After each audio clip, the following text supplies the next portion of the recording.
Timbermate's wax sticks are a synthetic wax stick made for the purpose of filling scratches in furniture as well as in flooring. Being synthetic wax stick and not having beeswax, the two key benefits of this are twofold. The first one is if you've ever used a beeswax stick, what you'll find is when you burn them in or use them, what you very commonly get is what's called the halo effect, which is white ring marking around the area that you've patched. The other key difference is if you've ever used a beeswax stick, you can't apply a coating or anything like that over the top of it because it simply does not adhere.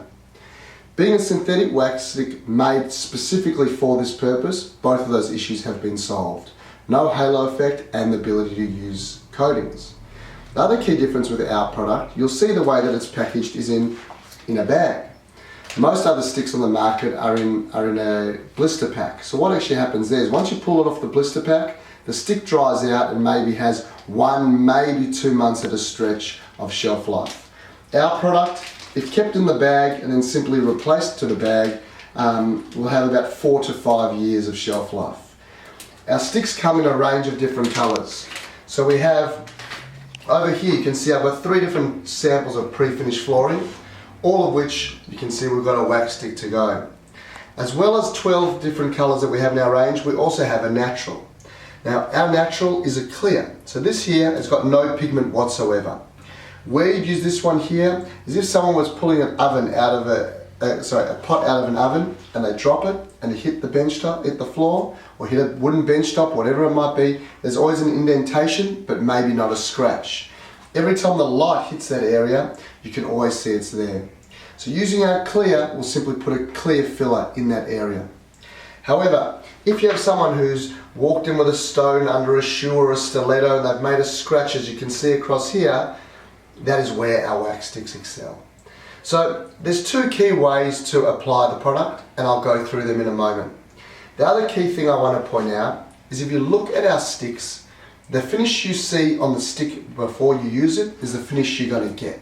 What I say by that is if someone asks you, is the finish going to be a gloss or a matte?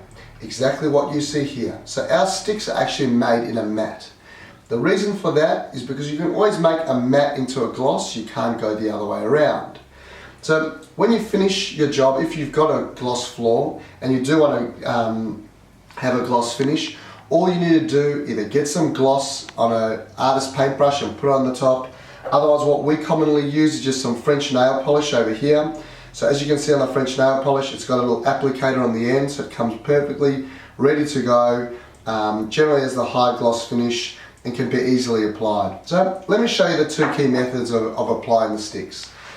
The first one, which I guess is very common with DIYers, as well as here in Australia, is the rub-in method. So to rub it in, you can either just rub it in straight away, or you can easily, if you warm it up in your hands, is also a fantastic way to do that. What you can see here is you can see I've got a scratch in my flooring. All I do, I literally take the stick, much like a crayon, and rub it in. Now, this does work very well because you don't have too much excess, but it does take a bit more work, but you do get a fantastic finish across the way. Now, as you can see here, as I'm running down the scratch, where you saw the surface scratch before, all I do, I take a plastic scraper, please make sure not metal so you don't scratch the surface, and all I do, I run up, take off my excess, and I've now filled my scratch perfectly. That is the rub-in method. The other method of application for our wax sticks is the burn-in method. So I showed you before how to rub in the sticks, so let me show you how to burn it in. So being a simple wax stick with a bit of pigment in it, it's very simple to burn it in. This is just a butane lighter I picked up at a Home Depot store. All I do, I've got my surface scratch here. All I do, I take some heat.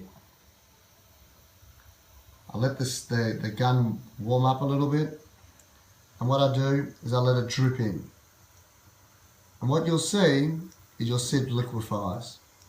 As it dries, I'll see it glaze up on the spot. Now, all that you need to do, you wait for that to dry. You can either get your plastic scraper like before, or even a credit card. And all you do, you can see here, that's still wet there. Just let that dry through. You literally take your scraper, run it up, up the area.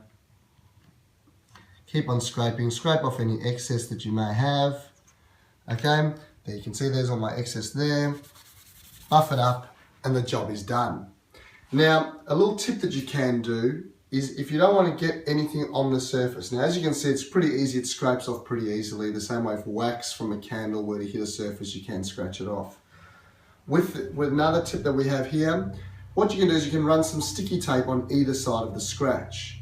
What you then do is you're just basically protecting the area, scrape off the excess, peel off your sticky tape, and your job is done. So once again, that's going to dry like a matte. So if you do want some gloss, either take some gloss on an artist paintbrush, or otherwise simply use your French nail polish.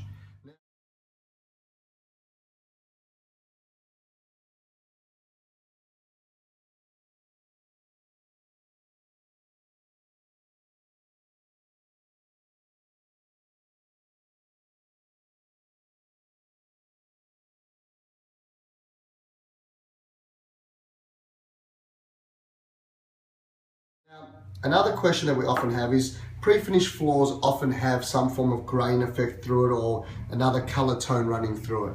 So with our wax sticks, seeing that all the exact same stick at the end of the day, the only difference is the pigment in them. What you can actually do is you can interblend colors, you can even make your own grain. So what we're going to do here, I'm going to hold two sticks together. I'm going to take my butane lighter and I'm going to put it in between. Now, I'm not putting this into a scratch, I'm letting this just go on the surface because what I want to show you is how I can get the grain effect on a larger area. Now again, you control how much of each color you want in there. It's a great thing just to play around with. And what you'll see, actually let me get a bit more of the lighter tone through it. And what you'll see is as that dries now, you will see the grain effect coming through. So just give that a moment just to glaze up and then